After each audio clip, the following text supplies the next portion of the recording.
Next one. This one does tend to be truly more geared towards women. Somebody asked about upbringing. I swear, I don't think there is, I don't know when it comes. I don't know how it comes. I don't think there's enough therapy in the world for this one, but we've got to tackle it, ladies. And that is giving up on perfect.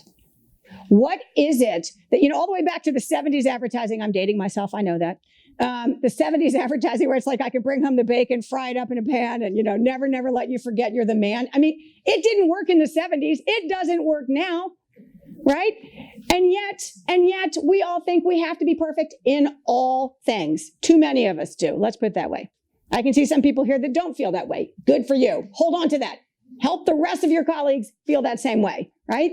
Because as I used to say to some of my girlfriends who were just absolutely gorgeous, right? I was like, okay, if it was my full-time job to be beautiful, maybe I could achieve it, right? But it is not my full-time job, and it never will be my full-time job. So therefore, I'm going to have to take the fact that I'm okay. I am good enough, right? Like that's where I'm going with that one, right? And it's good enough. And then move on to the fact that what am I really great at, right? I have skills that very few people have. That's great. Let's play to those. Let's not worry about the fact that I am never going to be a swimsuit model, right? Because that is just not where my life is going to be, okay? Just not going to happen. I'm also never going to be a pediatric nurse the way my sister is. That is not going to happen. I tend to pass out at the sight of blood. Not a good thing, right? So, okay, I don't do medical.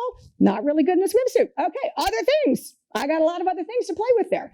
So we have to give up on perfect, because what we have to acknowledge is that perfect is the enemy of good. And what happens for women is we think everything has to be perfect, right? But the truth is that you can never complete everything in the day that is due. There is not a day when you put all of your to-do lists together, your to-do list for you, the one for work, the one for the kids, the one for, right? No, I have a to-do list for everything. I am the mother of all to-do listers, right? And the truth is they're never, ever, ever completely completed. So given that you can't do everything, you have got to be able to distinguish between what truly has to be perfect, right? If you're doing a hostile takeover, that deal deck, it better be perfect. You don't want a single decimal point off. You don't want that multi-billion-dollar contract to be wrong. No, that better be perfect, right?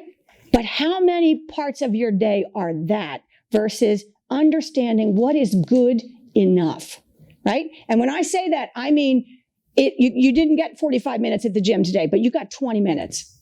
Good enough for today, right? You didn't get, my kids, oh dear Lord, my daughter's hair, because my husband was the stay-at-home dad for 5 years when I was working at Kraft.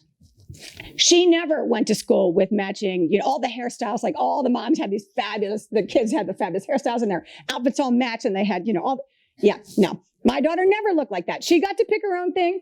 My husband could make a braid that he was a sailor, right? He could make a braid that would never come out. I mean, I swear she could have had that braid for 4 years because that man could wind rope like nobody's business, right? But was it flattering for her face structure? Oh, that was irrelevant. The braid was never coming out on the playground, right? So you just have to understand, what are the priorities, right? And you have to pick and choose. And, women aren't perfect. Men aren't perfect. Here's the thing. Nobody's perfect.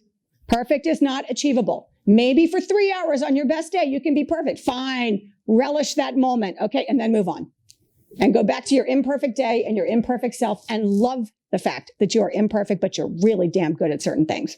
And when it matters, you can figure out when it matters and you can be perfect at that moment. Okay. Any questions on perfect? Yes. What advice would you give for reconciling that, give up on perfect with the fact that women are held to a higher standard where there's a double standard in performance? Yes. So I'm going to address this more in the last point, but it really, really matters because as I said, and that's why I joke, and therapy is not a joke. Therapy can be great for people, but it is really ingrained in us, right? And both at home and then in the workplace, because for a long time we are held to a double standard, right? And we're trying to get rid of that. And one of the things I'm going to talk about as my last point number 7, is what successful organizations are doing to create parity in the workplace. Because it has to be done through policies, systems, education, training, all of that. So it's one of the reasons I'm so glad to see men here today, right? I understand you guys are 20% of Save the Children's total workforce, but I love the fact that there are men here because as I said, we can't do it alone. we have to be responsible for what we bring to the party, women. We have to do that part, right? And we've got to change the way we think about certain things. But we also need the men. We need to think differently about the men, and the men need to think differently about us, right? Because it only works if we actually do this together. So I will get to very specific things that certain organizations are doing because I think it matters. And it's the only way to really square that circle. Because otherwise, yeah, we're trying so hard, but the bar is still going to be in a different place, right?